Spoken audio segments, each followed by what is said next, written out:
So, ladies and gentlemen, some people in this world, probably most people in this world, are sore losers, and clearly Drake is one of those people.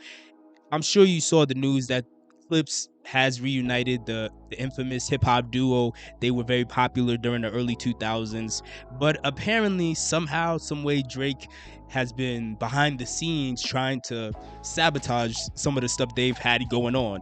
Now, before I go any further, make sure you guys hit the like and subscribe button. My name is Mfasis. I'm an artist, and I also do podcasts like the one you're watching right now. So, for the people that are either too old or too young to remember, the Clipse, they were a very popular hip hop duo out of Virginia that they came to popularity during the early 2000s with songs like Grindin'. Even if you don't know the Clipse, the beat for Grinding, which was produced by Pharrell, probably one of the most recognizable beats of the past 25 years. And they split during the late 2000s because No Malice, who's the older brother, at the time his name was Malice, but he turned to religion. He got super religious. He didn't want to do the coke rap anymore, which is what their entire brand was built off of. And to this day, that's what Pusha T's brand is built off of, is coke rap. But No Malice didn't want to do that anymore. But surprisingly, they, after 15 plus years apart, they've decided that they are officially announcing that they have made their comeback. They're coming back out. They dropped the song Ace Trumpets. It's a cool song. I listened to it a couple times since it's come out. And they announced that they have an album coming out next month on July 11th. And to promote it, they're of course going to go on a run of interviews and stuff like that. GQ sat down to do like a written interview with Pusha T, and a lot of fascinating information came out during this interview. So in this written interview, the main thing that is catching many people's attention is the fact that there is a Kendrick Lamar guest feature on this album, and apparently Def Jam, which is under UMG, and UMG of course is the label that both Kendrick Lamar and Drake are signed to, and it's the label that Drake is currently suing. And UMG apparently, through Def Jam, they were trying to censor the verse. They wanted Clipse to leave that verse off of their album because they felt like the verse could be interpreted as a diss to Drake, and they didn't want to give Drake and his team of lawyers any more ammo that they could possibly use in court. And apparently the song is going to be called Chains and Whips or something like that. I'm interested to see what the song is about. I want to hear it. I'm sure many people want to hear it as well. This right here, from a marketing standpoint, I think putting this out there is a very smart move, because now it's going to pique people's curiosity. And a lot of artists in previous generations have blackballed people. I'm positive of this. Like, who knows how many people Jay-Z has like sabotaged, or not just Jay-Z, but a bunch of artists. Who knows how many people they have sabotaged behind the scenes. But it's interesting to hear these nuggets of information about Drake low-key trying to blackball Pusha T and Clipse behind the scene. And because the Clipse were unwilling to censor Kendrick's verse, and they were unwilling to take Kendrick off the song, they ended up wanting to get off the label. But in order to do that, apparently they had to pay for not only Clipse to be dropped from the label, but they also had to pay for Pusha T himself to be dropped from the label. So they paid their way out of their deal, and apparently they signed to Roc Nation, which was a very interesting move because of the fact that we all know that Drake and Jay-Z have low-key been in like a cold war themselves for the past like 15 years more or less.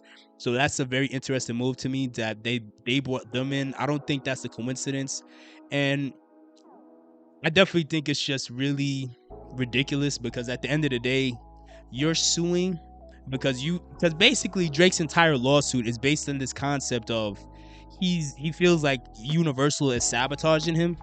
But at the same time, when you hear more information like this, clearly you yourself in the past have gone out of your way behind closed doors to try to sabotage other people. And this is just Pusha T. We don't know all the other people he may have tried to sabotage over the years. we have no idea. Like, you know, I'm sure there's rumors of different people that Drake may have sabotaged, but something like this, to me, I think it's absolutely ridiculous, especially when you're out here and doing a lawsuit. Now, I know some people have defended his lawsuit because you know, the whole, because of the allegations about him touching children, the whole pedophilia angle.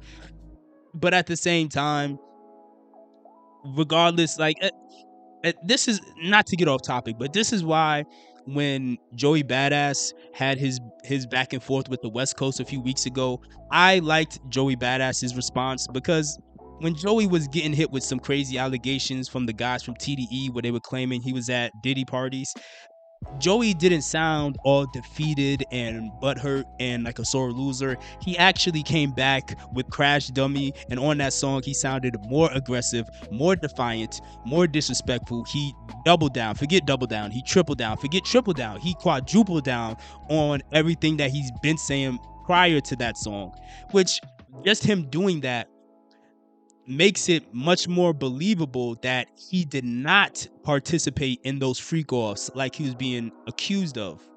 Now, I understand, you know, pedophilia is more extreme than being accused of being at freak offs. However, still, those were very damaging allegations or accusations that were sent towards Joey, and I felt like he handled it better than Drake. In the case of Drake, and again, look, to be fair, there's technically no concrete evidence that Drake is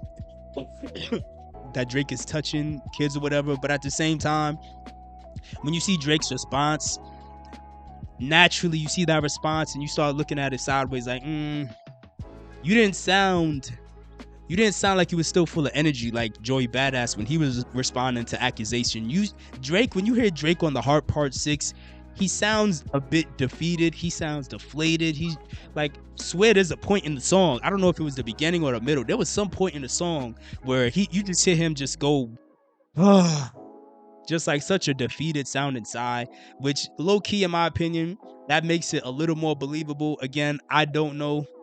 I don't want to get sued. Because apparently Drake done dropped like 1,000,000,001 names of different YouTubers in the lawsuit for whatever reason. But still, at the same time, to me, it's absolutely ridiculous that he's crying when he feels like things aren't going his way in this lawsuit.